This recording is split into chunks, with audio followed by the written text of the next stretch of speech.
Hi, I'm Pat Dillon. I'm here with my business partner and our Chief Technology Officer at Wise Digital Partners, Zach Wood. We're here to talk a little bit about the performance that we've seen with our product Nest. Nest is our proprietary website platform, but of course it's a lot more than that. We're about 2 years in with Nest, right? And we've launched maybe 40, 50 websites, varying in size from like probably on the low end a 6-page website, all the way to we just launched a 242-page website. And we've got enough data points now on the performance of Nest.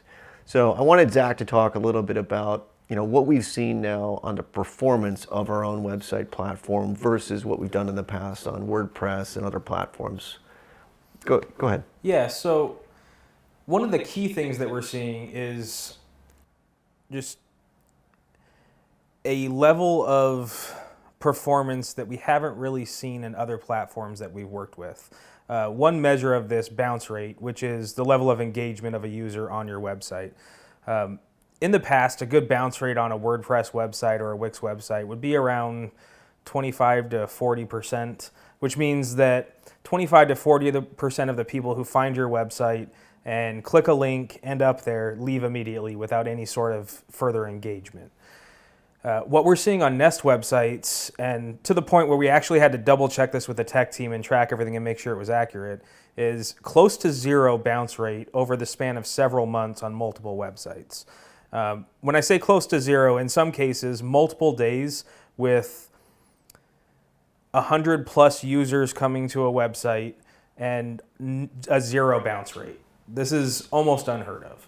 What does that engagement mean? What does that really mean? Yeah, so engagement, as far as Google's metrics are concerned, they used to call it bounce rate, and the latest iteration of Google Analytics is now engagement rate.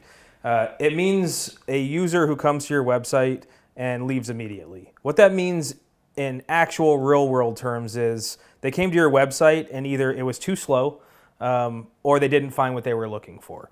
So beyond the technology side, it's important that a user finds the content that they're looking for when they hit your website. That's search intent, meaning if they searched for a very specific keyword, they found a link to your website, they clicked on that link, came to your website, it's actually about what they were searching for. From there, user experience, making sure that they can find what they're looking for easily, engaging user interface design, relevant copy, all of that is very important to making sure that users stay engaged and move through that funnel to becoming a customer for the business. The engagement rate, as I mentioned in Nest, has been off the charts. Beyond that, performance.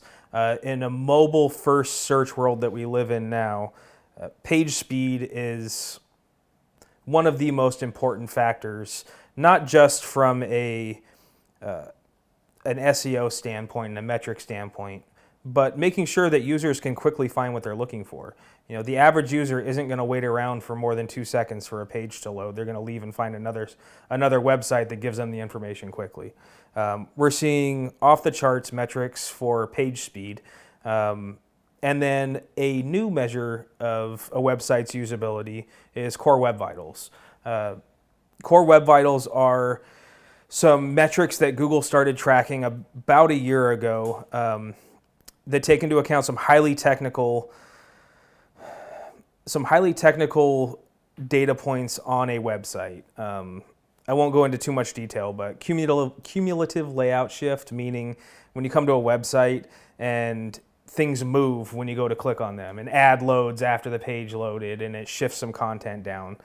Stuff like that are what's being taken into account, and we're, as we say, in the green on all of those Core Web Vitals metrics for every one of these Nest websites. And that's without additional work to make sure that we're retrofitting things to perform. This is just the nature of the platform and the reason we built it. Everything is built with performance and speed in mind. One of the other really cool things that is now developing as we're 2 years into the product and 40, 50 website builds in is how fast we're now able to build a Nest website. And that's a cost savings that we pass on to our clients. So just talk a little bit about that real quick. Yeah, absolutely. So we are essentially building a custom website every time we build a Nest website.